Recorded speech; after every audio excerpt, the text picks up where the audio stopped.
A principios del siglo XX, en algún lugar de la costa de África Occidental, un buque de vapor alemán abandonaba el puerto. De repente, el tiempo empeoró. El barco entró en una espesa niebla y terminó encallado en un banco de arena cercano a la costa. Por suerte nadie resultó herido e incluso pudieron salvar su preciada carga, pero el barco quedó atrapado en la arena para siempre. Y no estaba solo. Casi toda la costa occidental de Namibia se llama Costa de los Esqueletos. Si el nombre suena aterrador, es porque lo es. Esta línea de playa de 1570 kilómetros de largo es uno de los lugares más peligrosos de la Tierra. Las tribus bosquimanas creen que su deidad suprema hizo esta tierra cuando estaba enfadada.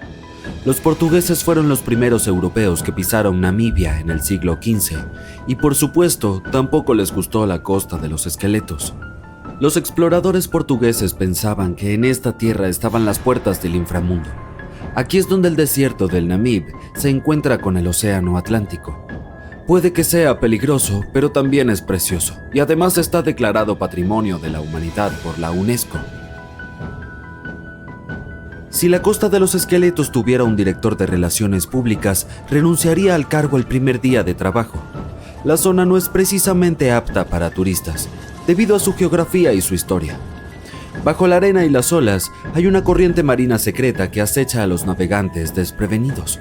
Se llama Corriente de Benguela. Fluye a lo largo de la costa de África. Esta parte del Atlántico es rica en vida marina, pero en la costa el ambiente es bastante poco amigable. El desierto del Namib tiene un clima muy árido y es una de las regiones más secas de la Tierra. Y esa vida marina que acabo de mencionar son tiburones, 11 especies para ser exactos. Y sí, incluso el gran tiburón blanco aparece de vez en cuando. Hasta ahora tenemos un paisaje desértico, fuertes corrientes y tiburones. Definitivamente no es un lugar para pasar un día de picnic junto a la playa. Pero si alguien llega a la Costa de los Esqueletos, ¿se dará cuenta de que está en peligro? No te preocupes, lo sabrá. La playa está plagada de naufragios de todos los tamaños y formas. ¿Recuerdas el barco alemán que mencioné al principio? Su enorme y oxidada popa sobresale en la arena del desierto. Hay unos 500 naufragios en total esparcidos por la costa, desde galeones portugueses con siglos de antigüedad hasta barcos que llegaron aquí en el siglo XXI. Un pesquero llamado Seila India se soltó de su cable de remolque en 2008 y terminó en la Costa de los Esqueletos. Bueno, no se escapó solo, tuvo algo de ayuda de los elementos, pero es mejor ser una atracción turística en una playa que terminar destrozado y convertirse en chatarra. Allí es a donde el remolque se dirigía en realidad. Pobrecito. El habitante más famoso de la Costa de los Esqueletos es el Dundee Star. Este carguero británico encalló aquí en 1942. La enorme operación de rescate que siguió revela por qué esta zona es tan peligrosa para los marineros. Los rescatistas consiguieron salvar a toda la tripulación y a los pasajeros, pero a un alto precio. En el proceso se perdieron un avión y un remolcador.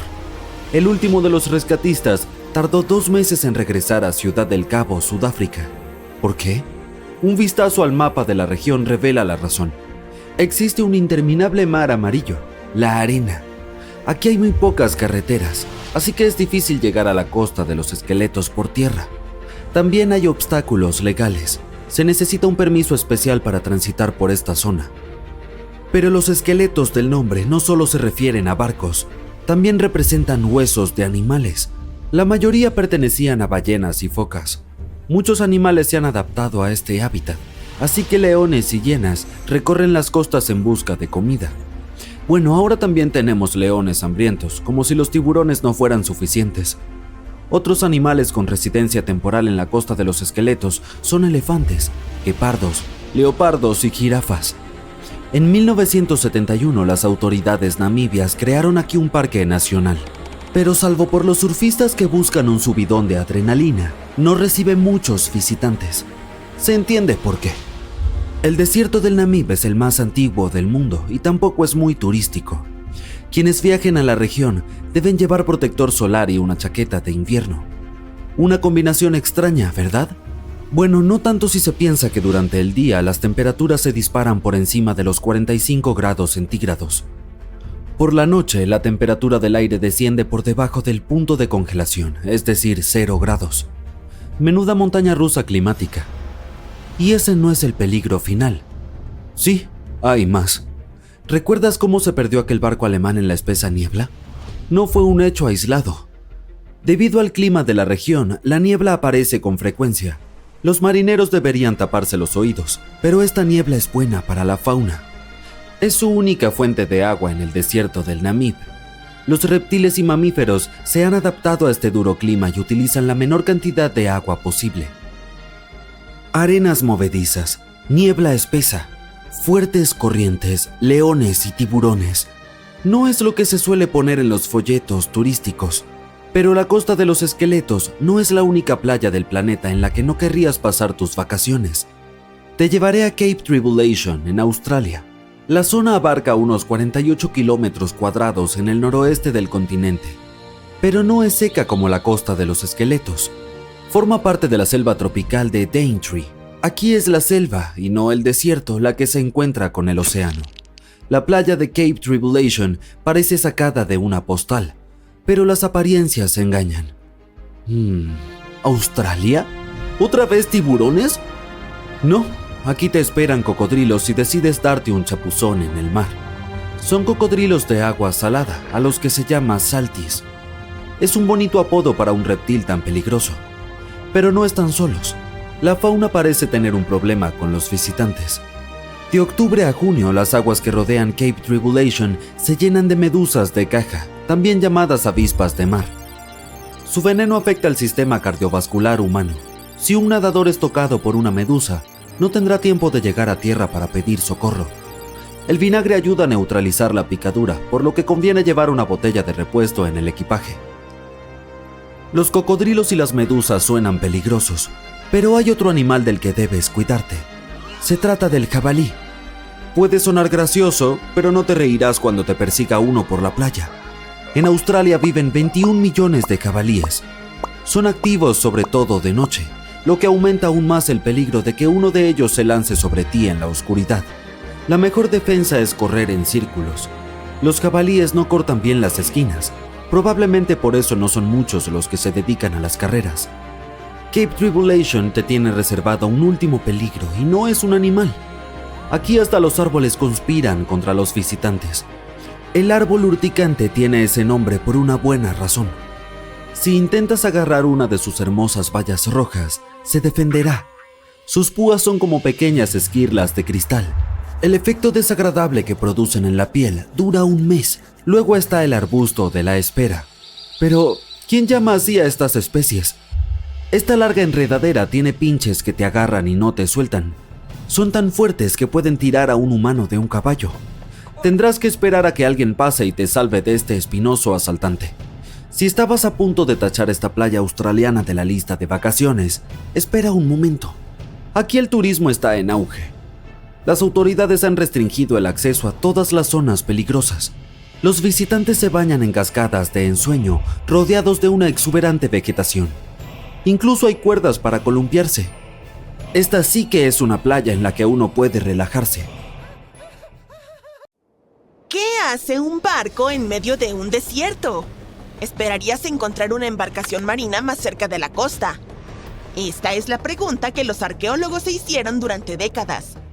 En 1988 hubo una tormenta cerca de uno de los sitios arqueológicos más importantes del antiguo Egipto. Una estructura de madera emergió de la arena. Había sido ahuecada por las termitas.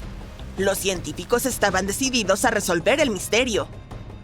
En el año 2000 comenzaron a excavar el sitio cerca de Abidos. Un equipo estadounidense de expertos pronto descubrió un barco que medía 21 metros de largo. Y no estaba solo. En total, había 14 barcos reposando ordenadamente uno al lado del otro. Era imposible desenterrar por completo los barcos debido a su mal estado. Por suerte, la madera estaba bien conservada para obtener una muestra. Los análisis revelaron que los barcos tenían alrededor de 5.000 años de antigüedad, la flota más antigua en la historia humana hasta la fecha. La época de su construcción precede a las pirámides de Giza por medio milenio. Cada barco de la flota reposaba en una bóveda que se adaptaba a sus dimensiones. La sala tenía un tercio del tamaño de una cancha de tenis. Tenía muros de ladrillo de barro que presentaban más de 120 dibujos de barcos. Los antiguos egipcios los grabaron en paredes encaladas que estaban excelentemente conservadas. Los científicos han conocido estas misteriosas cámaras desde hace más de un siglo. Un arqueólogo británico, Arthur Wiggle, se topó con una estructura extraña al oeste del río Nilo. Su equipo logró vislumbrar las paredes interiores. Lamentablemente, una sección del techo colapsó, por lo que tuvieron que cancelar la exploración. Los investigadores abandonaron el sitio, pero su ubicación permaneció en los mapas. La posición de los barcos primero llevó a los científicos a pensar que descansaban sobre un banco del poderoso Nilo. Pero había un problema con esta teoría. Hoy en día, el río fluye casi 11 kilómetros al oeste de Abidos. Estudios adicionales del terreno circundante mostraron que el Nilo no cambió su curso a lo largo de la historia. Además, si los barcos flotaran cerca de un muelle, estarían en posiciones inestables. Los 14 barcos de Abidos estaban perfectamente paralelos entre sí. Solo había una conclusión posible. Alguien los había colocado intencionalmente de esa manera, con mucho esfuerzo. Cada barco tenía espacio suficiente para 30 remeros. Estas embarcaciones podían flotar, no eran modelos. Pero los académicos aún no saben si realmente navegaron por algún cuerpo de agua en el antiguo Egipto. Esto no disminuye la importancia del hallazgo. Anteriormente, los arqueólogos solo encontraron modelos a pequeña escala. Solo en la tumba del rey Tutankamón había 35 modelos de barcos. Durante mucho tiempo, estas figurillas fueron las únicas pistas sobre cómo eran las embarcaciones del antiguo Egipto. El diseño de los barcos confirma que eran auténticos. Son los ejemplos más antiguos que se conservan de barcos construidos. Los pueblos de antes construían embarcaciones primitivas ahuecando grandes troncos de árboles. La alternativa era usar juncos que eran atados entre sí para formar una balsa. Los barcos de Abidos tenían tablones amarrados juntos. Este fue un avance significativo en la construcción naval. Durante su época, los barcos debieron parecer impresionantes. La madera era una mercancía valiosa en ese tiempo. No había madera en el desierto. El cedro tenía que ser importado desde el Líbano. La única persona que podía permitirse tal lujo era el faraón. Estudiar la zona alrededor de la antigua flota proporcionó más respuestas. Los científicos descubrieron una estructura de adobe donde los egipcios adoraban al faraón. La fecha aproximada de construcción coincide con la de los barcos de madera. Los mismos ladrillos con los que se construyó este edificio se utilizaron para revestir la flota. En el momento de su construcción, las salas donde estaban almacenados tenían un techo. Esa es la sección que los arqueólogos encontraron a principios del siglo XX. Al igual que las momias en ataúdes, estas magníficas naves descansaban dentro de espléndidas bóvedas. El exterior de estas salas también era impresionante. Las paredes exteriores originalmente tenían un revestimiento de piedra caliza blanca. Reflejaba la luz del sol. Bajo el sol del desierto, la estructura que albergaba los barcos debía brillar desde kilómetros de distancia. Los constructores del antiguo Egipto usaron la misma técnica para cubrir las pirámides 500 años después. Hoy en día, su superficie se ve irregular, pero no siempre fue así. Cuando fueron construidas, las pirámides tenían una capa superior de fina y blanca piedra caliza. Su superficie era suave y brillaba a la luz del sol. En lugar de tener escalones, la capa exterior de las pirámides era más bien una rampa lisa. Los arqueólogos se quedaron con una última pregunta. ¿Qué faraón poseía la flota? La respuesta estaba a solo 1,5 kilómetros del sitio. Allí descansaba la tumba de un faraón de la quinta dinastía, Sesostris III. Su época y estilo de construcción coincidían con los de las cámaras con barcos. El final de su reinado podría explicar cómo los barcos terminaron en medio del desierto. El faraón probablemente falleció en el norte de Egipto. Luego, su cuerpo fue transportado por el Nilo hasta Abidos en una maravillosa procesión de barcos decorados. Los barcos fueron posteriormente dejados en cámaras cerca del lugar de descanso final de su propietario. Esto tenía un significado simbólico. En el sistema de creencias de los antiguos egipcios, los barcos desempeñaban un papel clave. Su deidad suprema era Ra. Él viajaba por el cielo durante el día en forma del sol. Durante la noche, navegaba por el inframundo en una barca solar. El faraón se identificaba con Ra. Por eso necesitaba barcos en el más allá. Esa era la única forma de regenerarse, así como el sol sale todos los días por el horizonte. Esta creencia existió durante miles de años. El faraón más famoso, Keops, también tenía un barco. Los científicos lo encontraron en 1954 junto a su pirámide en Giza. Es unos 4 siglos más joven que la flota de Abidos, pero el barco de Keops era casi 2 veces más largo. La Gran Pirámide de Giza y la tumba de Tutankamón son 2 de los hallazgos arqueológicos más famosos de Egipto. Pero hay muchos más secretos ocultos bajo las interminables arenas del desierto del Sahara. En 2020, los arqueólogos encontraron una ciudad perdida allí. La han catalogado como el descubrimiento más importante desde la tumba de Tutankamón en 1922. La ciudad de Atón tiene unos 3.000 años. Los historiadores esperan que les brinde una visión única de la vida cotidiana de los antiguos egipcios. El famoso arqueólogo y egiptólogo Zahi Hawass proclamó el sitio como una ciudad dorada perdida. Atón se encuentra a unos 500 kilómetros al sur de la capital de Egipto, El Cairo. Está cerca del famoso Valle de los Reyes. Los arqueólogos encontraron primero secciones de muros de adobe que se extendían en todas las direcciones. Descubrieron habitaciones completas con herramientas de la vida cotidiana en su interior. El equipo de investigación desenterró una panadería, un barrio residencial y un distrito administrativo. Todos datan de la época en la que la civilización egipcia era la más próspera de su extensa historia. Ellos también fueron los primeros en crear objetos de hierro. En 1911, los científicos encontraron un conjunto de cuentas de hierro cerca de un pueblo del Bajo Egipto. Estos son los artefactos de hierro más antiguos conocidos. El descubrimiento es, literalmente, de otro mundo, ya que los fabricaron moldeando un fragmento de un meteorito. Las 9 cuentas fueron en su momento parte de un collar ornamentado. Ahora están ennegrecidas y corroídas, lo cual es perfectamente normal para una pieza de joyería que tiene más de 5.000 años. Consisten en una aleación de hierro y níquel. Los investigadores quedaron impresionados por la habilidad de los joyeros antiguos que procesaron las cuentas. Su artesanía es aún más asombrosa cuando se piensa que no conocían el origen estelar del material. La Gran Pirámide de Giza también tiene una característica notable. Un grupo de investigación internacional investigó la respuesta electromagnética de la estructura a las ondas de radio. Encontraron que la pirámide tiene la capacidad de concentrar energía electromagnética en su interior, en especial dentro de sus cámaras, así como bajo la base de la pirámide. Ahí hay una cámara subterránea sin terminar. Parece que la respuesta electromagnética está vinculada con las propiedades de la piedra caliza, el material principal de construcción de la Gran Pirámide. Los resultados de la investigación podrían tener una aplicación práctica. Este extraordinario hallazgo mejoraría el funcionamiento de células solares y nanosensores. Hay un barco a la deriva en algún lugar del océano sin tripulación. La última vez que alguien lo vio fue hace más de 50 años.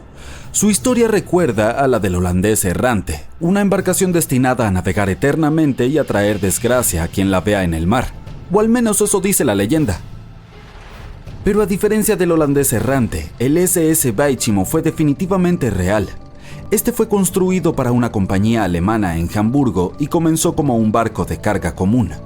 Comenzó a comerciar suministros entre Hamburgo y Suecia en el mar Báltico a partir de 1914. Tenía un potente motor de vapor y un casco hecho de acero. Unos años después pasó a ser propiedad británica. Luego, en los años 20, una compañía canadiense lo compró por alrededor de $18,000, una cantidad de dinero enorme en aquel entonces. El nuevo propietario, la Compañía de la Bahía de Hudson, utilizó activamente el barco durante varios años.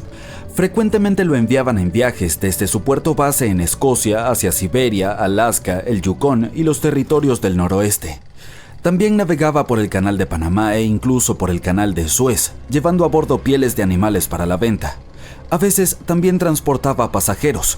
Había completado 9 viajes exitosos antes de que esta racha de buena suerte llegara a su fin. A partir de la década de 1930, el SS Baichimo comenzó a tener problemas con el hielo y las tormentas. Cuando quedó atrapado por primera vez en el hielo en octubre de 1931, algunos de los tripulantes lograron escapar hacia Alaska. 15 de los 22 marineros decidieron quedarse con su barco e intentar salvarlo. Llevaban a bordo pieles y otras cargas valiosas valoradas en aproximadamente $58,000. La empresa les envió suministros para sobrevivir el invierno. Establecieron un campamento cerca del barco con escotillas, lonas y otros materiales y descargaron la carga. A fines de noviembre, una ventisca azotó la zona y parecía que se había llevado el barco consigo. La plataforma de hielo había resistido, pero la embarcación se había soltado. Algunos miembros de la tripulación estaban seguros de que había naufragado, pero poco después escucharon a uno de los lugareños que había avistado su barco a unos 72 kilómetros de su campamento. La tripulación siguió adelante con sus vidas y el barco comenzó su viaje como un buque fugitivo. La gente avistaba el SS Baichimo aproximadamente una vez al año hasta 1969. Por lo general era visto cerca de la costa de Alaska. Un hombre que iba hacia Nome con su trineo de perros, prospectores, exploradores y cazadores de tesoros, todos afirmaron haber visto el SS Baichimo. Alguien intentó abordarlo y llevarlo al puerto, pero terminó varado en él durante días debido al terrible clima. Otros tuvieron más suerte y lograron llevarse un bote ballenero, algunos muebles y otros objetos valiosos del barco. Aquellos que se acercaron a él vieron que estaba dañado y le faltaba la hélice. Aún así se mantuvo a flote sin tripulación durante al menos 38 años y se convirtió en el barco fantasma que más tiempo ha navegado en la historia.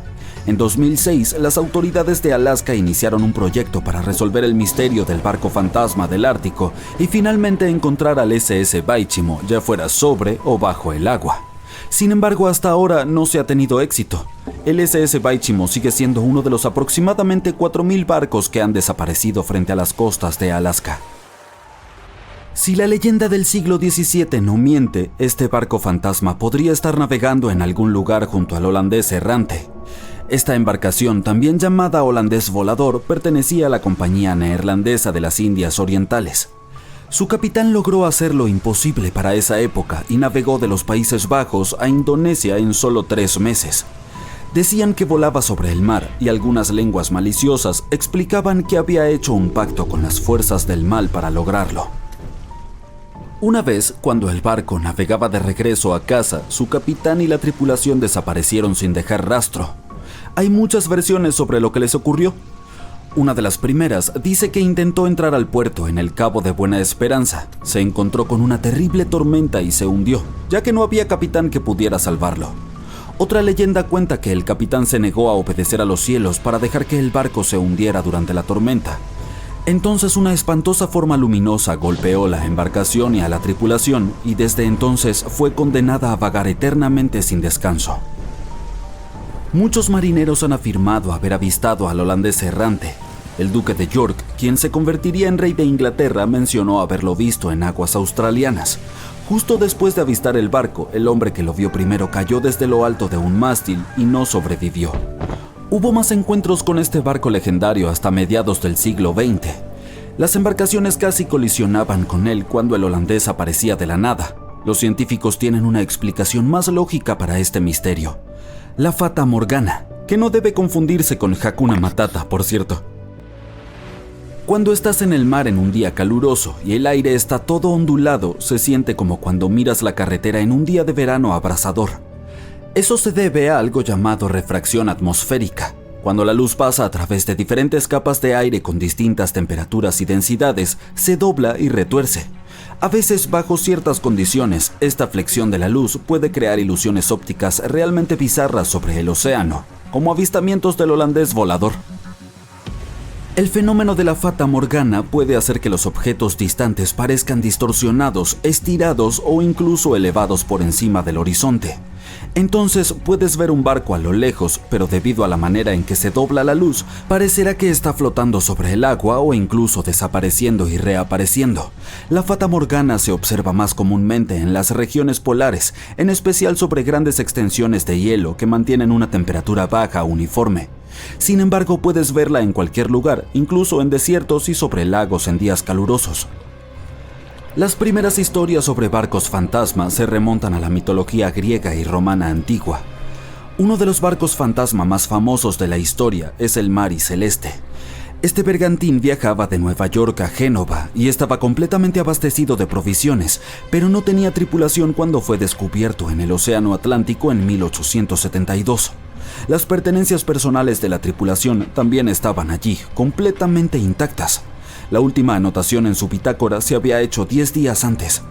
Todavía no sabemos qué le sucedió a su tripulación, pero el barco ha inspirado muchas historias y leyendas escalofriantes. La Lady Lovibond fue otra goleta legendaria que se cree naufragó frente a la costa de Kent a mediados del siglo XVIII. La historia cuenta que el capitán del barco, Simon Reed, acababa de casarse, por lo que llevó a su esposa a bordo para un crucero de celebración a pesar de la superstición de que podría traer mala suerte. Estaban de camino a Portugal cuando el primer oficial, quien también estaba enamorado de la nueva esposa del capitán, enloqueció por celos. Atacó a otro miembro de la tripulación y luego tomó el timón y dirigió el barco directamente hacia los temidos bancos de arena de Goodwin. Nadie a bordo sobrevivió y se dice que el bergantín reaparece como un barco fantasma cada 50 años. En la actualidad, muchas embarcaciones son abandonadas de forma intencional y se convierten en barcos fantasma. Hay miles de ellas flotando en ríos, lagos, canales y aguas costeras de Estados Unidos. Algunas personas pierden sus barcos en tormentas y otros fenómenos meteorológicos extremos. Otras deben abandonarlos porque mantenerlos puede costar el 10% del precio de la embarcación. Además, el amarre de un barco puede sumar varios miles de dólares cada año. Muchas embarcaciones son construidas con fibra de vidrio, por lo que un propietario no puede simplemente reciclarlas como chatarra. Por lo tanto, cuando quieren deshacerse de ellas, a menudo las amarran a un muelle y se escabullen, las dejan flotando lejos de la costa o intentan hundirlas. Pero este es peligroso, por decirlo menos. Cuando los barcos fantasmas se hunden en aguas poco profundas, pueden causar daños a los arrecifes de coral, manglares, humedales, hábitats de ostras y zonas pantanosas. Además, pueden colisionar con embarcaciones regulares sin esperarlo y causar problemas reales. Así que no abandones tu barquito. Ya está dicho. Bienvenido al crucero Spirit of Discovery, que te llevará a un inolvidable viaje por mar alrededor de las Islas Canarias. El océano azul sin fin, deliciosa comida, el más alto servicio, cabinas de lujo y una terrible pesadilla que probablemente recordarás por el resto de tu vida. Así es como terminó exactamente el viaje de lujo de la empresa Saga Cruises el año pasado. En lugar de relajarse durante el crucero, los pasajeros sintieron miedo y terror e incluso tuvieron problemas de salud. Y esta fue la razón. El 24 de octubre, el transatlántico Spirit of Discovery comenzó un viaje de 2 semanas alrededor de las Islas Canarias. Había aproximadamente 1.500 personas a bordo, alrededor de 1.000 eran pasajeros y el resto eran miembros de la tripulación. La primera semana transcurrió sin problemas, pero luego el transatlántico se enfrentó a un grave problema llamado naturaleza. Hubo un fuerte viento y grandes olas. El capitán decidió regresar al Reino Unido antes de tiempo, pero la decisión fue tomada demasiado tarde. El barco quedó atrapado en una fuerte tormenta en el Golfo de Vizcaya. Un viento poderoso con una fuerza de 11 puntos golpeó la embarcación. Para facilitar tu comprensión, un viento de 11 puntos es capaz de arrancar árboles junto con sus raíces, destruir edificios residenciales y sumir ciudades enteras en el caos. Una tormenta de tal magnitud es rara, pero el Spirit of Discovery no tuvo la suerte de evitar su epicentro. 11 puntos es el penúltimo nivel en la escala de Beaufort, que determina la clasificación del viento. La tormenta más poderosa tiene 12 puntos, y eso es un huracán. El viento alcanzó una velocidad de 100 km por hora, que es aproximadamente la velocidad promedio de un automóvil en la autopista. No solo impactó al Spirit of Discovery, sino que también levantó enormes olas de 7,5 metros de altura. Solo imagina una pared de agua del tamaño de un edificio de 3 pisos cayendo sobre un solitario transatlántico. En ese momento el capitán les envió un mensaje a todos los pasajeros a través de los altavoces de la cabina para que nadie abandonara su asiento, y su voz sonaba lo suficientemente preocupada. Todos debían recostarse y sujetarse con fuerza. Según las palabras de los testigos, el barco permaneció atrapado en la tormenta durante unas 15 horas. Se aferraron con todas sus fuerzas para no chocar contra las paredes y el piso. Todo ese tiempo, las mesas volaban por el aire, los platos se rompían, los muebles se movían por las cabinas. Las olas rompían ventanas, divisiones y puertas. Algunas personas fueron derribadas porque no pudieron resistir tanto tiempo. La tormenta lanzaba a los pasajeros del techo al piso, de pared a pared. La tripulación convirtió el comedor en un área médica para brindarles asistencia a los heridos. A pesar de las difíciles y terribles condiciones, el equipo del barco hizo un gran trabajo. Informaban regularmente a los pasajeros sobre la situación e intentaban calmar a todos. No hubo pánico ni caos a bordo. Cuando la tormenta finalmente terminó, la embarcación continuó su viaje y llegó a tierra, donde los médicos evacuaron de urgencia a 8 pasajeros al hospital. Uno de ellos no pudo sobrevivir a esta tormenta. Es bueno que el barco no se haya encontrado con una ola gigante. Este es un fenómeno natural que puede aparecer durante una tormenta e incluso en aguas tranquilas. Es una ola con una altura de 18 metros. Como una casa de 6 pisos, se abalanza sobre un barco con increíble rapidez y lo vuelca. Y luego, de repente, desaparece. Esto no es una broma. Se ha registrado una ola similar en la corriente del Golfo frente a Charleston, Carolina del Sur. Da miedo toparse con algo así. Ahora volvamos al pasado para recordar una de las tragedias marítimas más terribles. No me refiero al Titanic. Hablaremos del transatlántico griego Laconia, que zarpó del puerto inglés de Southampton el 19 de diciembre de 1963, con más de 600 personas a bordo. Sin embargo, solo 3 días después, una terrible tragedia le sucedió al barco en las vastas aguas del Atlántico. A las 11 p.m., en la sala de la barbería, se produjo un fallo eléctrico. El problema provocó un incendio que rápidamente se extendió a otras habitaciones. La tripulación no pudo controlarlo, ya que el fuego se propagaba demasiado rápido. El equipo del barco activó las alarmas de incendios, pero no hubo orden de abandonar la embarcación. Recién 2 horas después, el capitán ordenó la evacuación de los pasajeros. Todo ese tiempo, las personas estuvieron relajándose en sus camarotes o disfrutando de una fiesta en el salón de baile. El equipo probablemente estaba intentando apagar el fuego sin provocar pánico. Sin embargo, cuando la situación se volvió crítica, comenzó la evacuación. La gente entró en pánico y corrió hacia los botes salvavidas, pero muchos no lograron subirse. Uno de ellos fue John Morris. Él sobrevivió a esta catástrofe y compartió sus recuerdos de cómo puso a su familia en un bote salvavidas mientras él permanecía a bordo del barco. Ni siquiera tenía un chaleco salvavidas. Como no había a dónde ir, la tripulación abrió un bar para que la gente pudiera relajarse un poco. Sin embargo, en ese momento las calderas comenzaron a explotar dentro del barco y quedó claro que el navío no permanecería a flote por mucho tiempo. John Morris decidió lanzarse al agua con todo y su smoking. Tan pronto como estuvo por la borda, se aferró a una pieza de carga de cubierta de madera y nadó lo más lejos posible del barco. El enorme transatlántico podía hundirse en cualquier momento, y cuando un objeto tan enorme se va al fondo del mar, forma un remolino de agua que arrastra todo a su alrededor. Los rescatistas llegaron al lugar algún tiempo después. La esposa embarazada de John Morris y su pequeño hijo estaban con vida, pero lamentablemente su suegra no sobrevivió al desastre, al igual que muchas otras personas ese día. Por supuesto, después de este incidente, el Ministerio de Transporte Marítimo de Grecia inició una exhaustiva investigación. Durante 2 años recopilaron información de los pasajeros y del capitán, estudiaron las características técnicas del barco y, finalmente, llegaron a ciertas conclusiones. Según ellos, la tripulación del barco dio la orden de evacuación demasiado tarde. No todos los pasajeros pudieron subir a los botes salvavidas, pero la mitad de esos botes permanecieron a bordo debido al caos que reinó durante la evacuación. Varios oficiales del transatlántico fueron acusados de negligencia, pero el capitán y su primer oficial recibieron la mayor crítica. En cuanto a John Morris, declaró que se sintió protegido ese día. Otro caso inusual ocurrió en un crucero relativamente hace poco. Alerta de spoiler: el barco no se hundió, no hubo evacuación y el clima era favorable. Sin embargo, para muchos pasajeros este viaje se convirtió en un verdadero desafío. Imagina que has estado trabajando durante mucho tiempo y ahorrando dinero para realizar tu viaje soñado en el crucero Celebrity Mercury en el Caribe. Llegas a Carolina del Sur, desde donde la embarcación inicia su travesía. Subes a bordo ansioso por disfrutar de una semana de descanso.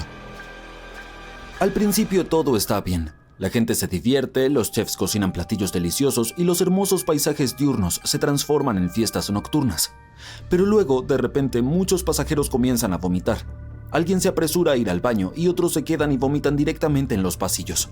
El crucero se convierte en un caos. Cada vez más personas se sienten terriblemente mal debido a una intoxicación desconocida. Tú también has visitado el restaurante y comido mariscos, pero afortunadamente la enfermedad te ha evitado, lo cual no se puede decir de más de 400 otros pasajeros. Casi una de cada 4 personas a bordo enfrenta problemas gastrointestinales. Hay casi 2.000 personas y una cuarta parte de ellas está en mal estado. Los miembros de la tripulación realizan limpiezas interminables. Lavan la cubierta, reparten pastillas para el mareo y les piden a las personas que no salgan de la cabina hasta que la enfermedad pase. El capitán envía varias muestras a tierra para determinar qué causó el envenenamiento. Lamentablemente el viaje ya está arruinado y todos los pasajeros tienen recuerdos desagradables. Por lo tanto, la empresa que organiza el recorrido emite certificados que se pueden usar en futuros cruceros. No es la experiencia más agradable, pero sigue siendo mejor que nada.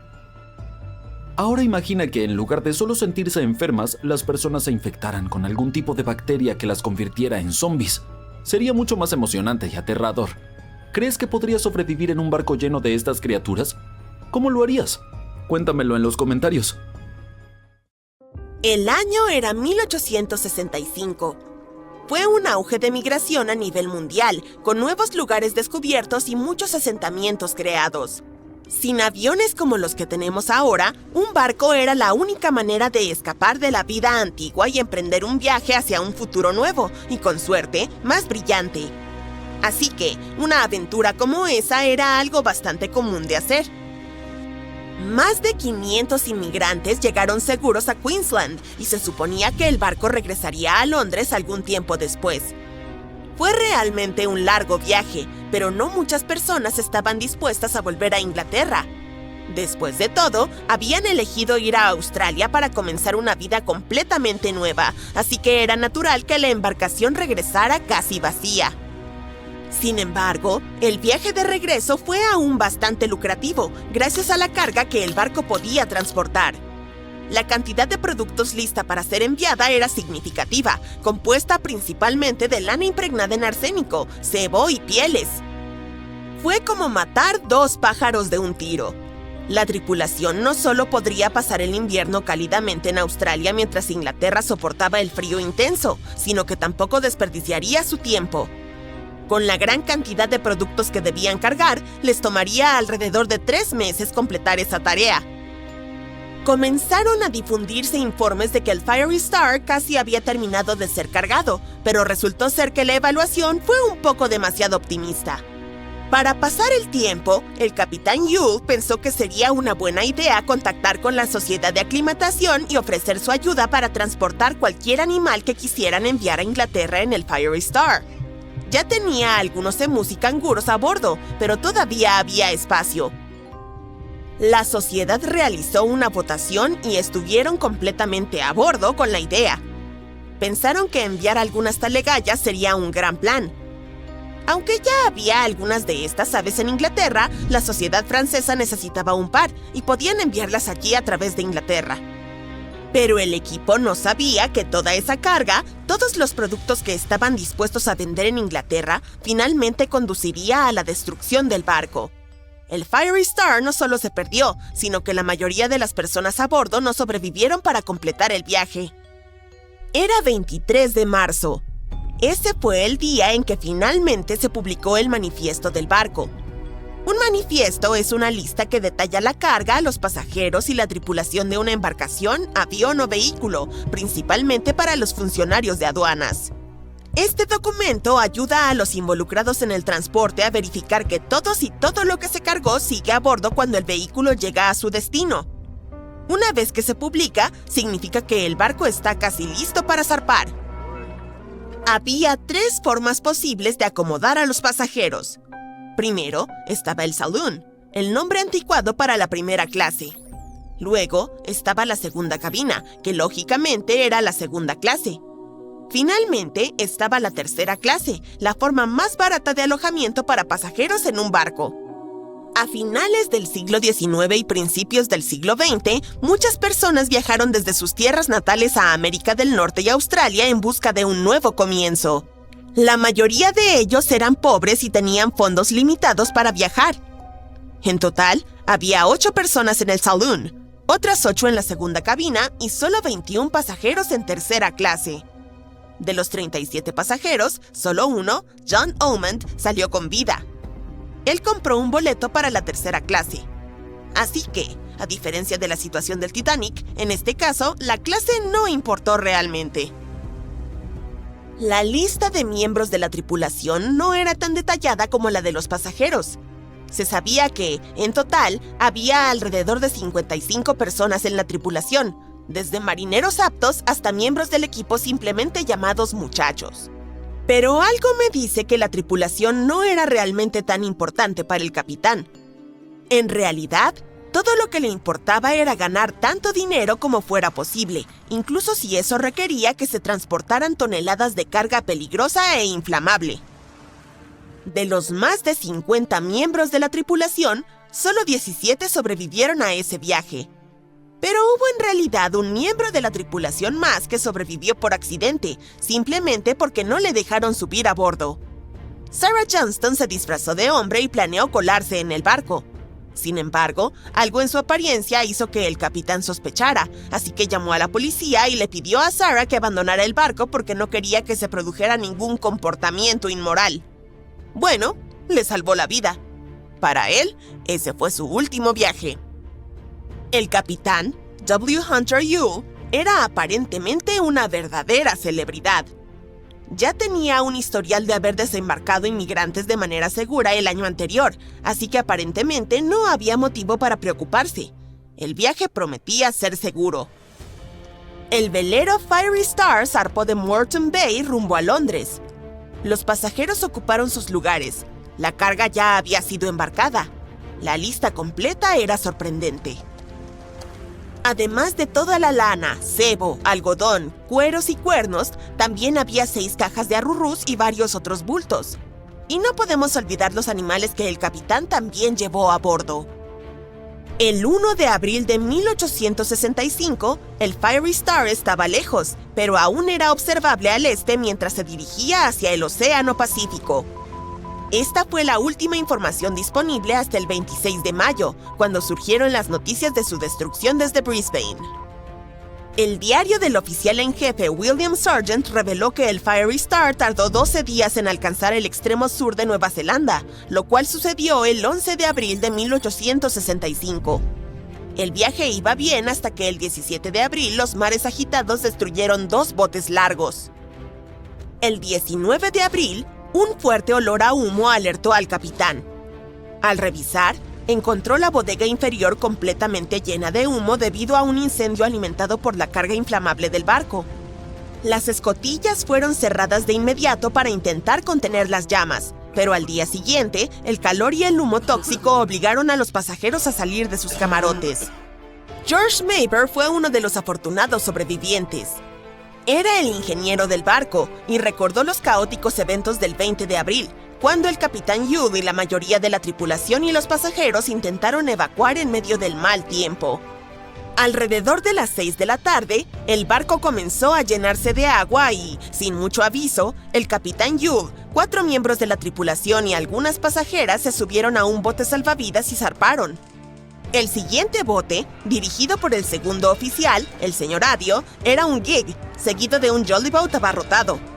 Por último, había un bote central que apenas era apto para navegar, con 2 hombres que sacaban agua constantemente para mantenerlo a flote. El plan era que las embarcaciones permanecieran cerca del Fiery Star durante la noche y se dirigieran hacia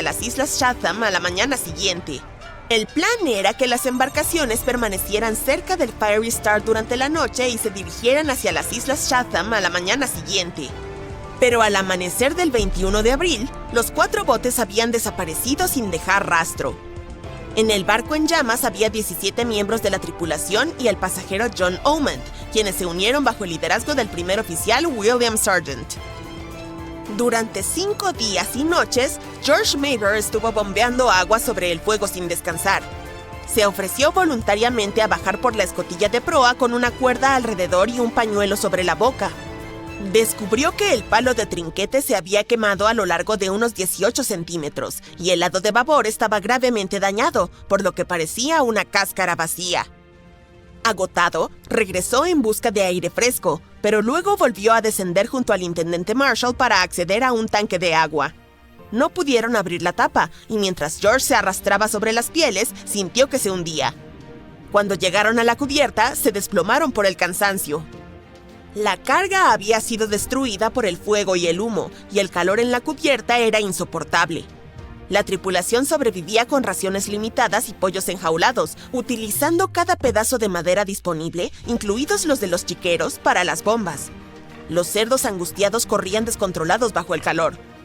Se construyó una balsa, pero era demasiado débil para el mar abierto.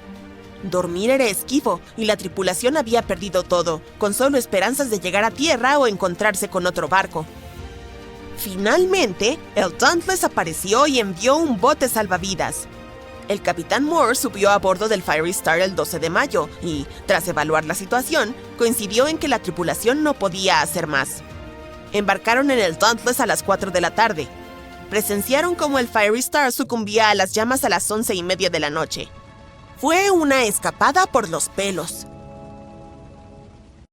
Un arqueólogo portugués acaba de descubrir un montón de barcos hundidos llenos de oro, incluyendo un galeón español con 22 toneladas de oro y plata.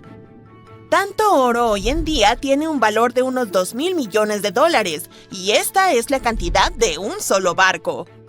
El arqueólogo Alexandre Monteiro hizo este descubrimiento casi por accidente.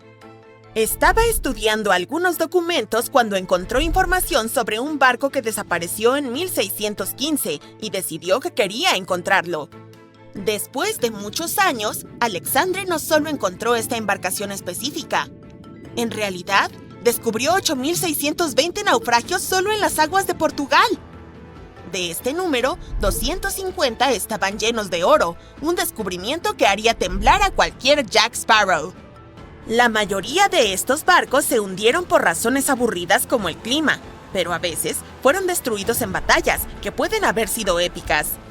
Transportaban oro y otros tesoros del Nuevo Mundo hacia Europa y, por supuesto, todos querían su parte. Alexandre ha estado estudiando naufragios históricos durante 30 años, por lo que ha descubierto muchos barcos que se hundieron de maneras gloriosas. En 1816, por ejemplo, un barco de uno de los hombres más ricos de Portugal se hundió en Australia con la increíble cantidad de 66.000 monedas de plata. Este fue el primer barco de Portugal que se sumergió en las aguas de Australia. La mala noticia es que estos antiguos barcos hundidos, llenos de riquezas e historias épicas, no son tan fáciles de alcanzar. Están muy en el fondo del océano y cubiertos de arena. Igual podrías intentarlo, pero eso sería robar parte de la historia de un país, y eso no está bien, ¿verdad? Naturalmente, Portugal no fue el único país que exploró los mares en esa época. La costa de Europa está llena de barcos hundidos cargados de oro. De hecho, hay alrededor de 1 millón de naufragios históricos bajo el agua en este momento, y los tesoros abandonados bajo el mar podrían valer alrededor de 60.000 millones de dólares. Es una cantidad de dinero enorme, pero déjame decirte que estos barcos hundidos llenos de oro no valen realmente la pena. Hay muchas historias de descubrimientos de tesoros marítimos que se convirtieron en demandas judiciales terribles y hasta en largas condenas de cárcel. Nuestra primera historia comienza en 1746, cuando una violenta tormenta hizo naufragar un barco llamado Príncipe de Conti cerca de una isla de Bretaña.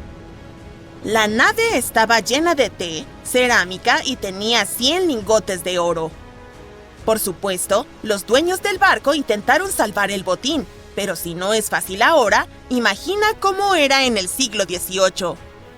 Pasaron más de 200 años para que la embarcación fuera encontrada. Finalmente ocurrió en 1975, cuando un grupo de franceses la descubrieron y decidieron llevarse casi todas las cosas valiosas que pudieron encontrar. Ahora bien, dije que estas cosas no valían la pena por una razón. En Francia, si encuentras algo que podría ser histórico, debes declararlo a las autoridades locales dentro de las 48 horas. No cumplir equivaldría a cometer algo conocido como delito. Para ser justos, nuestros amigos franceses sí declararon sus hallazgos, pero solo los cañones corroídos del barco. ¿Y el oro? Bueno, lo vendieron, obviamente, porque cada lingote de oro vale entre $125,000 y $231,000. A las autoridades francesas les llevó casi 50 años recuperar el oro robado, y no lo recuperaron todo. Parte de él fue comprado por una pareja de ancianos que vivía en Florida, y el delito es tan grave que fueron acusados de estar relacionados con lavado de dinero, crimen organizado y tráfico de bienes culturales. Los saqueadores también vendieron algunos lingotes de oro a la colección del Museo Británico. Ahora, volvamos a la década de 1850, cuando un vapor llamado SS Central America viajaba de Panamá a California y de regreso. Esto ocurrió durante la fiebre del oro de California, una época en la que 300,000 personas se trasladaron a California para buscar oro. Debido a que la ruta de viaje no era nada sencilla, la gente tenía que transportar su oro en grandes barcos. Aquí es donde entra en escena nuestro amigo el SS Central America. En 1857, el barco tenía a bordo 578 personas y unas 10 toneladas de oro. Muy pocos sobrevivieron, y entre 100 y 150 millones de dólares en oro se hundieron con el barco. Todo esto explica por qué, en 1988, un grupo de inversores de Columbus decidió financiar un proyecto de investigación para encontrar este barco. La investigación fue liderada por un hombre llamado Tommy Thompson. Tommy estaba obsesionado con la idea de encontrar este barco hundido lleno de oro. Le llevó años hallar la ubicación exacta del SS Central America, en especial porque el barco estaba a 2.300 metros bajo la superficie del Océano Atlántico y recuperarlo requería de mucha tecnología sofisticada. Un grupo de 161 inversores financió su aventura, pero no hace falta decir que no lo hicieron por amor. Invirtieron $12,500,000 en este proyecto porque esperaban ganar al menos 10 veces más. Pero como la vida no es todo risas y alegrías, 39 compañías de seguros demandaron al equipo de investigación en cuanto recuperaron el oro. En aquel entonces, cuando el barco estaba operativo, estas compañías aseguraron la carga del SS Central America, y cuando finalmente la carga fue recuperada, más de 100 años después, querían ser indemnizadas. Dijeron que no era su trabajo recuperarlo, pero eso no significa que lo abandonaran. Estos disparates no prosperaron, y el 92% del oro fue entregado al equipo de investigación. La trama se complicó cuando los inversores fueron estafados por nada menos que Tommy Thompson, quien huyó con $4,160,000. También tenía 500 monedas de oro, pero no le ha dicho a nadie dónde están. Casos como este son la razón por la que la mayoría de los países tienen reglas para proteger las propiedades culturales, y sí, a veces los naufragios pueden ser una propiedad cultural. Obviamente, hay muchos descubrimientos de tesoros marítimos que ocurren sin violar ninguna ley. El SS City of Cairo, por ejemplo, era un vapor que se hundió en 1929 con 2,000 cajas de monedas de plata, con un peso de 122 toneladas. Una empresa llamada Deep Ocean Search recuperó las monedas de una profundidad de 5,200 metros, 1,400 metros más profundo que el Titanic. 34 millones de libras fueron al Tesoro del Reino Unido, y Deep Ocean Search también recibió una parte. La buena noticia es que algunas de las monedas pueden ser compradas por coleccionistas de manera legal. Pagar por un tesoro es tal vez lo más cercano que se puede estar de un hallazgo arqueológico submarino. Sé que todo lo que hice fue destruir tus sueños de piratería, pero aunque saquear naufragios llenos de oro puede ser un delito en la mayoría de los países o simplemente imposible para nosotros meros mortales, no todo está perdido. Hay unos 770 billones de dólares en oro en el fondo del océano, y no tiene dueño. Es como una mina de oro submarina, solo que el oro está en el agua. ¿Sabías que el agua del océano es salada, no? Bueno, el oro se mezcla con los minerales del agua, así que no es como si fueras a tropezar con una pepita de oro en la playa. Cada litro de agua de mar contiene 13.000 millonésimas de gramo de oro y es muy difícil extraer esas diminutas partículas del agua. Pero eso no significa que no haya habido intentos y, por supuesto, también ha habido engaños. En la década de 1890, un hombre afirmó haber inventado un aparato que extraía oro del agua de mar. Cuando consiguió suficiente dinero, huyó del país con el efectivo. Si realmente quieres obtener algo de oro, podrías intentar extraerlo del núcleo de la Tierra, que contiene 1,6 trillones de toneladas de oro. Hay 16 veces más oro en el núcleo de la Tierra que el que los humanos han extraído en toda la historia. No hay engaño aquí, ya que nadie se ha atrevido a llegar hasta allí todavía. Si los arqueólogos siguen descubriendo barcos hundidos llenos de oro por ahí, tal vez podamos hacer nuestros propios hallazgos de tesoros marítimos, o al menos ahorrar suficiente dinero para comprar algunas monedas de plata. Estamos en 2018. Te levantas temprano para ir de pesca. Llegas al mismo lugar de ayer. Lanzas el anzuelo al mar y esperas. El flotador se mueve. Has pescado algo, pero... ¡Oye! Hola. ¿Por qué no estás haciendo nada? En este momento no te importa el pez. Estás mirando algo a lo lejos. Abres la boca, lleno de sorpresa, al ver un enorme barco encallado en un banco de arena. No estaba allí ayer, así que llegó durante la noche. Bueno, probablemente se vaya tarde o temprano. Sigues pescando unas horas más. Durante este tiempo observas el barco y no notas ningún movimiento en él. ¿Estará vacío? Algunas embarcaciones y los guardacostas navegan desde la orilla hasta el barco. Tú también decides indagar. Subes a tu viejo bote y te diriges hacia el barco. La niebla sobre el agua hace que tenga un aspecto espeluznante. Es enorme. Está oxidado y vacío. ¿Dónde está la tripulación? ¿Y cómo llegó ahí? Los guardacostas suben a bordo. Registran la bodega, los camarotes y la cubierta superior. Encuentran pertenencias de alguna persona, restos de comida, cuadernos y ropa. Todo indica que la tripulación ha desaparecido por alguna extraña razón. Los pescadores que fueron los primeros en descubrir el buque no vieron desembarcar a nadie. No se enviaron señales de radio al puerto y nadie informó sobre el barco. Apareció de la nada.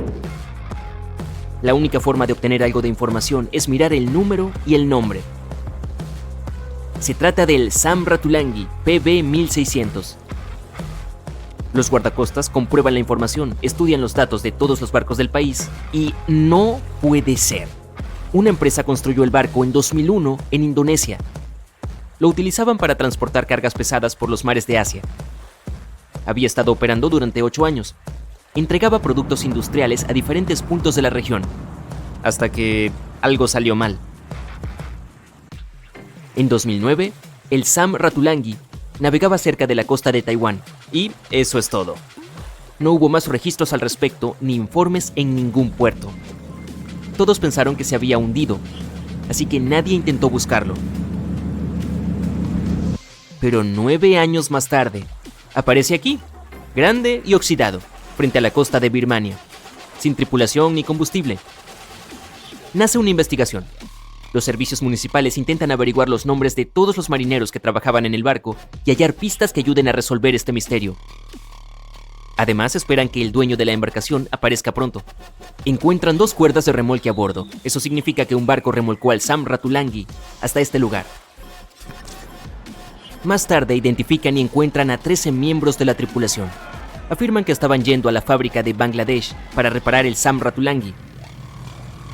Otra embarcación ayudó a remolcar el barco, pero 2 cuerdas se rompieron y se desató una tormenta. Nadie quiso quedarse a bordo con ese clima, así que los miembros de la tripulación lo abandonaron.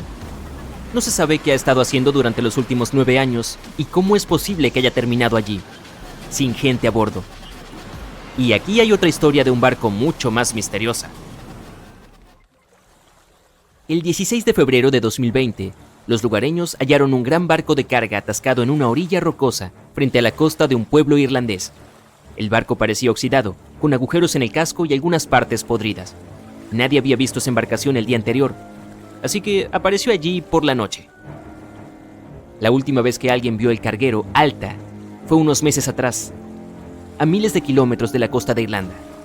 Ese día, el Alta navegaba por las aguas del Océano Atlántico cuando otro barco, el MS Protector, lo vio a la distancia. Los miembros de la tripulación del MS Protector intentaron ponerse en contacto con el barco, pero no recibieron respuesta. Comprendieron que se trataba de un buque vacío.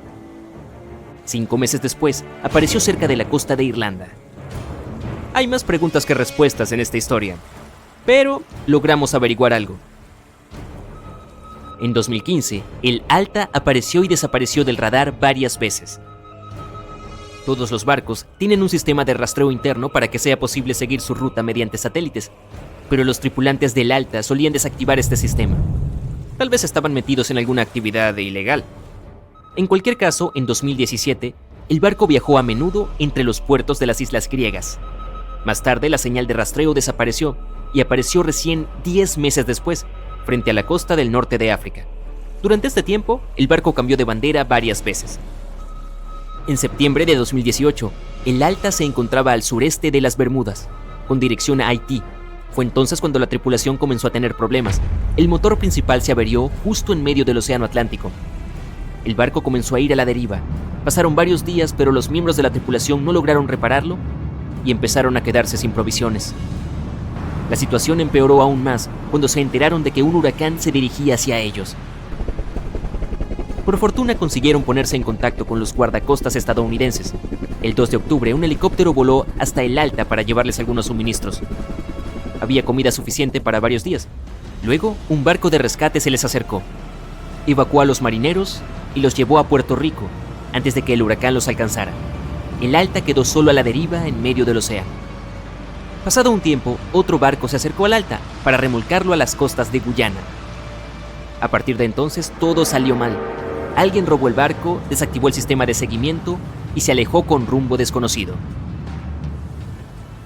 Después de casi un año, el MS Protector encontró el Alta vacío en las aguas del Océano Atlántico. Y 9 meses después, la embarcación sin tripulación llegó a las costas de Irlanda. ¿Cómo se las arregló para atravesar el Atlántico y llegar a la costa de Irlanda? Sigue siendo un misterio. Puede que haya sido cuestión de suerte. Nadie más vio el barco en todo este tiempo. Cubría grandes distancias y sobrevivía a las tormentas. ¿Quién es el capitán? ¿Qué pasó con los ladrones? ¿A quién le pertenece ahora? Un día, alguien llamó al ayuntamiento y se presentó como el propietario del barco, pero esa persona no aportó ninguna prueba.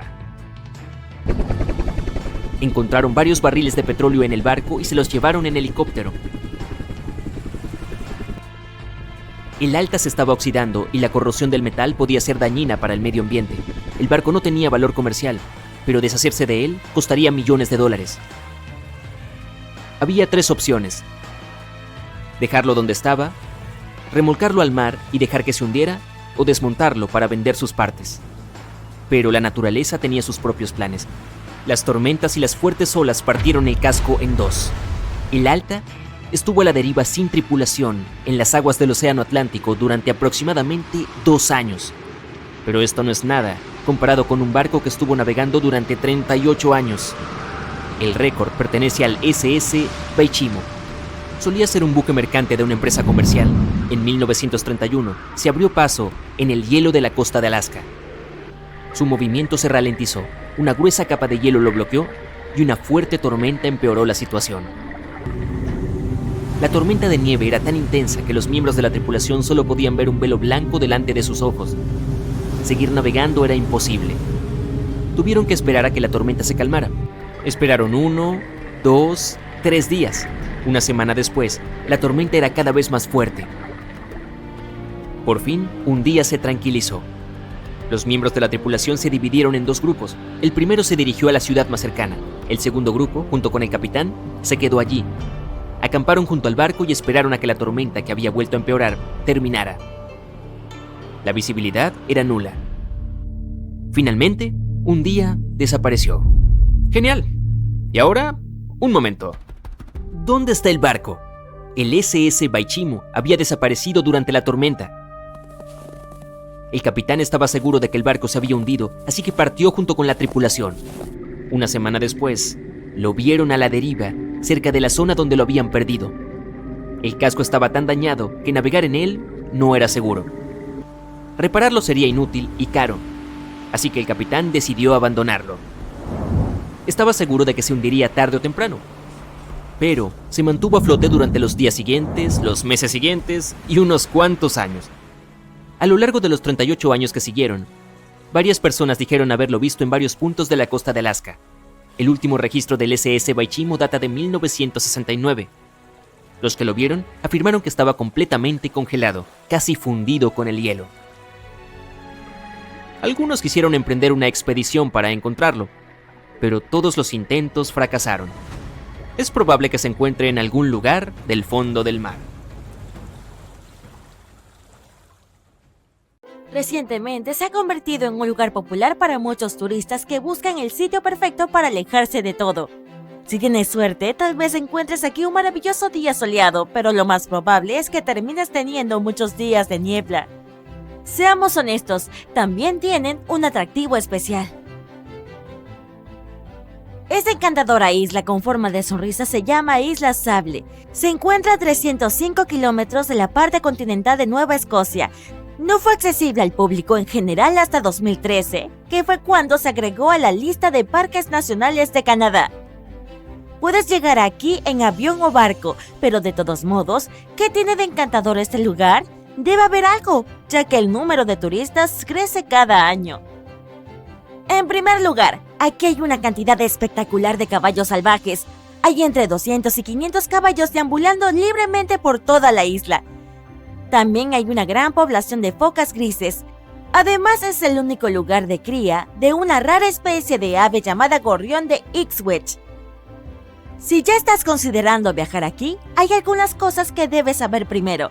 ¿Recuerdas esa niebla que mencioné antes? Bueno, resulta que este es el lugar con más niebla de las islas marítimas canadienses. Hablo de 127 días de niebla cada año en promedio.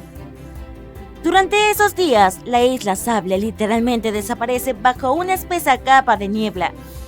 Tampoco podrás explorar el lugar por tu cuenta. Las normas locales establecen que los visitantes deben viajar en grupo y también deben mantener una distancia de 60 metros de la vida silvestre. Tan encantador como puede ser este lugar, guarda un oscuro secreto escondido debajo de las dunas de arena. Y no tiene nada que ver con las hermosas criaturas que viven aquí o con la vegetación única de la isla. Además de ser conocida por sus caballos y focas, la Isla Sable es famosa por una abrumadora cantidad de naufragios. A lo largo de los años, alrededor de 350 barcos se han hundido aquí, en estos bancos de arena. Cuando los sobrevivientes describieron sus experiencias, mencionaron las duras condiciones climáticas que había cerca de esta misteriosa isla. La isla también se abrió camino en la literatura cuando se describió en un libro llamado La tormenta perfecta, que fue escrito por Sebastian Junger y publicado en 1997. El libro tuvo tanto éxito que luego fue adaptado para la pantalla grande en 2000, con George Clooney en el papel principal. El primer naufragio registrado cerca de la Isla Sable se remonta a 1583. El barco se llamaba HMS Delight y estaba bajo el mando del aventurero y explorador británico Sir Humphrey Gilbert. Solo 17 personas lograron sobrevivir a la catástrofe escapando en un pequeño bote. Los registros mencionan que pasaron 7 días en el mar antes de llegar a las costas de Terranova. En 1884, otro navío llamado de Nicosia también luchó en la espesa niebla. El barco quedó completamente destruido, pero afortunadamente los 18 miembros de la tripulación lograron sobrevivir. El hijo del capitán casi se pierde en el mar cuando el bote salvavidas al que estaba subiendo volcó. De alguna manera logró permanecer debajo del bote, que estaba completamente sumergido. Finalmente logró emerger del agua y fue rescatado por segunda vez. Entre los años 1947 y 1999 hubo una relativa tranquilidad en la isla. Sin embargo, en 1999 un yate llamado The Merrimack encalló cerca de la costa de la isla alrededor de las 2 de la madrugada del 27 de julio. El bote de fibra de vidrio de 12 metros tenía una tripulación de solo 3 personas. Unos trabajadores de exploración de gas natural que por suerte no estaban muy lejos los rescataron. La tripulación logró volar a salvo a Halifax al día siguiente. El dueño del Merrimack trató de recuperar su bote contratando a un pescador local. Desafortunadamente, esta operación no tuvo éxito, ya que solo se salvaron los accesorios del yate. La arena y las olas no tardaron más de 6 semanas en aplastar y romper por completo el casco del Merrimack. Entonces, ¿qué tiene este lugar que es tan peligroso para los barcos? ¿Tiene algo que ver con el clima? ¿O tal vez haya otras fuerzas? La explicación resulta ser un poco más compleja y no fue fácil de encontrar, al menos no en el siglo XVI.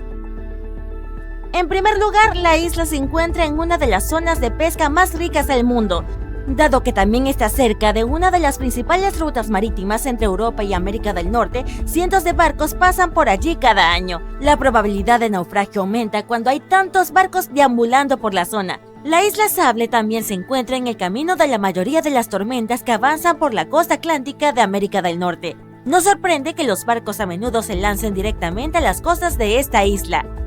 El clima también tiene mucho que ver. Durante la temporada de verano, el aire cálido de la corriente del Golfo crea una densa niebla al fusionarse con el aire que se enfrió debido a la corriente del Labrador que pasa por allí. La isla Sable está al lado del punto de encuentro de tres corrientes oceánicas principales: la corriente del Golfo, la corriente del Labrador y la corriente de Bear Isle. Desde la década de 1950, los radares y otras herramientas de navegación modernas también se han utilizado en embarcaciones comerciales. Hasta entonces, el sextante era el principal instrumento utilizado para averiguar la ubicación de un barco. No significa que los sextantes no fueran precisos, pero este instrumento no podría funcionar correctamente sin una vista clara del sol o las estrellas, lo que significa que no era de mucha ayuda con una niebla densa como la que rodea la isla. A menudo durante el mal tiempo, el capitán navegaba confiando en su experiencia e intuición y en función de la velocidad y la dirección del barco. Es por eso que la mayoría de los sobrevivientes de naufragios cerca de la isla Sable afirmaron que el capitán había calculado mal la posición y el barco se estrelló con la isla por accidente. Esta tierra arenosa y polvorienta es tan hostil para los barcos como para los árboles. Según los informes, hay un solo árbol en toda la isla y se parece más a un arbusto. En realidad es un pino, y dado que los famosos caballos del lugar no lo ven como una fuente de alimento, de alguna manera logró sobrevivir. Los informes dicen que el árbol fue plantado en la década de 1950. Las autoridades locales estaban tratando de hacer crecer un bosque en la isla para hacerla un poco más acogedora. Han plantado decenas de miles de árboles a lo largo de los años, más de 69,000 árboles de hoja perenne, 600 árboles frutales y alrededor de 25 kilogramos de semillas de pino, junto con otras plantas que podrían sobrevivir a las condiciones de la isla. Pero no fueron rival para el clima extremo y el suelo arenoso. De todas esas plantas, solo un pino sigue vivo. Gracias a su resistencia, se ha convertido incluso en un símbolo de la isla Sable. Curiosamente, durante unos 40 años, la isla también tuvo un solo habitante. ¿Te imaginas eso? ¿Una persona viviendo en una isla remota durante tantas décadas? Es la historia de una mujer llamada Zoe Lucas.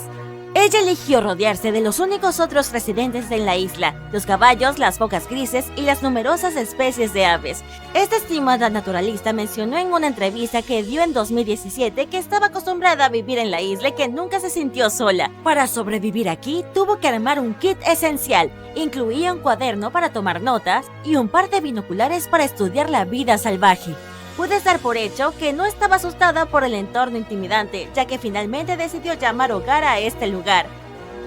Al principio, Zoe quería acampar en un extremo de la isla, cerca de unos edificios abandonados, pero finalmente se instaló en una casa de madera cerca de un montón de dunas. Una institución canadiense llamada Servicio Meteorológico de Canadá armó esta construcción simple en la década de 1940. Force Canada opera el edificio en estos días. El trabajo de Zoe incluyó la recopilación de la mayor cantidad posible de datos sobre la población de caballos. Estos datos podrían ayudar a comprender mejor cómo lograron adaptarse al entorno hostil. También colaboró recogiendo los escombros que han llegado hasta la orilla para medir la contaminación. Entre toda la basura que recogió había un frigorífico y un cajón lleno de pimientos frescos. Algunos otros especialistas finalmente comenzaron a trabajar en turnos rotativos en la isla Sable para ofrecerle a la valiente mujer un poco de compañía de vez en cuando. En 1945, 5 aviones TBF Avenger despegaron para realizar un ejercicio de entrenamiento de rutina alrededor del Triángulo de las Bermudas. En medio del ejercicio, los aviones fueron alcanzados por una intensa lluvia y fuertes vientos, a pesar del pronóstico de tiempo despejado. Los pilotos se desorientaron extremadamente y llamaron por radio a la base para informar que su equipo de navegación había dejado de funcionar. Lo último que escuchó la base fue: "Cuando un avión tenga menos de 37 litros de combustible, bajaremos todos juntos". Y luego, silencio.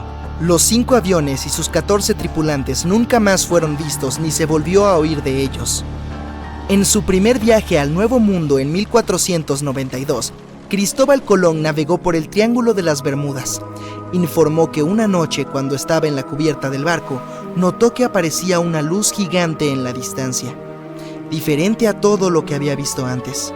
Colón miró su brújula en busca de dirección, pero esta emitía lecturas erráticas. Es posible que hayas notado que el Triángulo de las Bermudas no aparece en ningún mapa mundial. Esto se debe a que las instituciones oficiales se niegan a reconocer que el área realmente existe. Una teoría popular sugiere que las olas rebeldes son responsables de muchas desapariciones. Los científicos las llaman olas de tormenta extremas. Ocurren cuando diferentes patrones climáticos suceden al mismo tiempo y causan olas grandes e inesperadas. Los testigos dicen que parecen gigantescas paredes de agua. Estas olas podrían explicar por qué los barcos se hunden rápido y sin dejar rastro. El Triángulo de las Bermudas tiene un clima bastante intenso e inestable. Las tormentas se acumulan rápida e inesperadamente y desaparecen poco después. Si parpadeas, es posible que te lo pierdas. Esto podría explicar por qué se emiten pocas señales de socorro. Los pilotos y los marineros nunca ven venir el cambio de clima. Nadie sabe exactamente cuántos barcos y aviones han desaparecido en el Triángulo de las Bermudas. La estimación aproximada es de 50 barcos y 20 aviones. La mayoría de las veces, las desapariciones no tuvieron explicación y nunca se han encontrado restos. Otra extraña teoría que intenta resolver el misterio del Triángulo de las Bermudas pertenece a Charles Berlitz. Insiste en que el área es el hogar de la ciudad perdida de la Atlántida. Los barcos y aviones desaparecidos y el mal funcionamiento del equipo, según él, fueron causados por rayos de energía emitidos por unos cristales especiales que alimentan la Atlántida. Si bien esto suena tonto, la teoría de Berlitz fue lo suficientemente convincente como para que más de 20 millones de personas compraran su libro en todo el mundo. En el año 1800, un gran velero llamado USS Pickering partió de los Estados Unidos rumbo a las Indias Occidentales. El barco navegó hacia el Triángulo de las Bermudas junto con su tripulación de 90 hombres y nunca más se supo de él. El USS Pickering fue el primer barco confirmado en desaparecer en el Triángulo de las Bermudas. Se cree que fue arrastrado por una tormenta, pero como nunca se encontraron restos, no podemos saberlo con seguridad. Cuando desaparecieron los aviones TBF Avenger, se llevó a cabo una operación de búsqueda masiva. Barcos y aviones buscaron en el Triángulo de las Bermudas cualquier señal de ellos. Una de las naves que hacía la búsqueda era un hidrodeslizador PBM-5 Mariner. Partió a las 7:27 p.m. y envió un mensaje de radio de rutina 3 minutos después. Nunca más se supo de él. No se encontraron rastros del hidrodeslizador de rescate ni de los 5 aviones Avenger. Se inició una gran investigación sobre la desaparición de todos estos vehículos, pero nunca se descubrió nada. Esta área particular del océano es una de las rutas marítimas más transitadas del mundo. Algunos escépticos creen que este hecho resuelve el misterio asociado a este lugar. Estadísticamente, cuanto más concurrida es una zona, mayor es la frecuencia de accidentes y desapariciones en ella. Si bien esto tiene sentido, la frecuencia de las desapariciones no es una explicación válida del misterio del Triángulo de las Bermudas, sino la imposibilidad de encontrar las causas y la inexistencia de restos. En el fondo del océano, los organismos en descomposición liberan grandes concentraciones de gas metano que queda atrapado bajo el agua. Este gas puede acumularse hasta que ¡boom!, estalla. El gas sube a la superficie y entra en erupción. Si un barco estuviera en el área de uno de estos estallidos, el agua se volvería mucho menos densa y haría que el barco se hundiera rápidamente. Los científicos creen que esta podría ser la causa de las muchas desapariciones en el Triángulo de las Bermudas. Si bien esta teoría tiene mucho sentido, no parece muy probable. El Servicio Geológico de los Estados Unidos ha declarado que no se cree que se hayan producido grandes liberaciones de gas en esta área en los últimos 15.000 años. El fondo del océano está hecho de rocas que contienen mucha magnetita. No como los imanes que pones en tu refrigerador para recordar ese hermoso viaje a París. Es más como el hierro. Los campos magnéticos reaccionan a la alta concentración de magnetita en el fondo del océano, lo que puede iniciar una especie de conflicto entre los dos. A menudo puede provocar diversas anomalías climáticas y, como resultado, problemas de navegación y, naturalmente, cualquier cambio en el fondo del océano o en los campos magnéticos de la Tierra influye mucho en el Triángulo de las Bermudas. Dado que el campo magnético se mueve constantemente, también podría estar llevándose el Triángulo de las Bermudas. Ahora que la gente sabe dónde está el triángulo, es fácil evitarlo. Supuestamente se mueve hacia el este junto con los polos magnéticos. Pero los científicos aún no pueden responder dónde estará exactamente en un par de años. Algunas personas culpan de todos los desastres a la actividad paranormal extraterrestre. Otros suponen que se trata de fenómenos naturales furiosos. Hay otro triángulo en el lago Michigan, al igual que el que está cerca de las Bermudas. El Triángulo de Michigan obtuvo su mala reputación por algunas desapariciones. La primera registrada data de 1679. Un barco grande, uno de los más grandes de la época, partió en una expedición, pero una vez que entró en el Triángulo Siniestro, nunca regresó. Mucho después, un avión desapareció en este triángulo. Los cielos suelen estar muy despejados ahí, pero en 1883 algunas personas presenciaron cosas anormales en el área. Afirman haber visto grandes bloques de hielo cayendo del cielo, y la tripulación incluso logró salvar uno como prueba contundente. Mientras tanto, un área misteriosa en el Océano Pacífico tiene otro triángulo siniestro. Frente a la costa sur de Japón, no muy lejos de Tokio, hay un mar donde muchos barcos conocieron su final. Desaparecieron sin dejar rastro. Lo llaman el Triángulo del Dragón. Algunos científicos creen que la causa de las anomalías son los cambios ambientales. También hay una concentración muy alta de hidratos de metano en el fondo del océano en el área del Triángulo del Pacífico. Te estás desviando de tu rumbo original, navegando en la dirección equivocada. El mar Caribe, salpicado de pequeñas islas, está cerca del triángulo. El lecho marino aquí no es profundo, así que ahora el barco está atascado en un bajío y no tienes idea de dónde estás. Si este fuera el siglo XXI, el capitán del barco podría llegar a la costa usando GPS y otra navegación moderna. Pero lo más interesante es que la brújula funcionaría correctamente esta vez, ya que el polo norte magnético hace tiempo que no coincide con el verdadero en el territorio del Triángulo de las Bermudas. La línea agónica está en algún lugar lejos de aquí. Hoy en día no hay problemas con la navegación, pero por alguna razón aquí es donde desaparecen los barcos.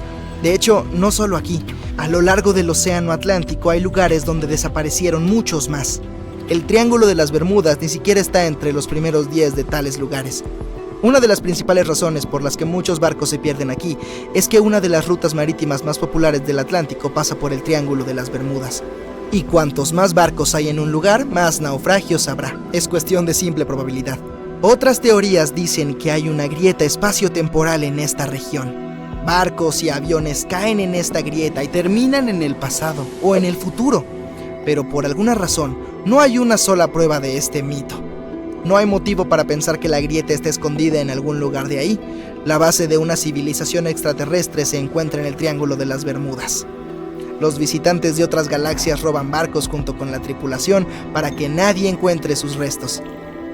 Este también es un mito popular que no tiene justificación científica. El Kraken vive en algún lugar del triángulo. Es un calamar enorme que hunde barcos y también es una leyenda que se cuentan los marineros.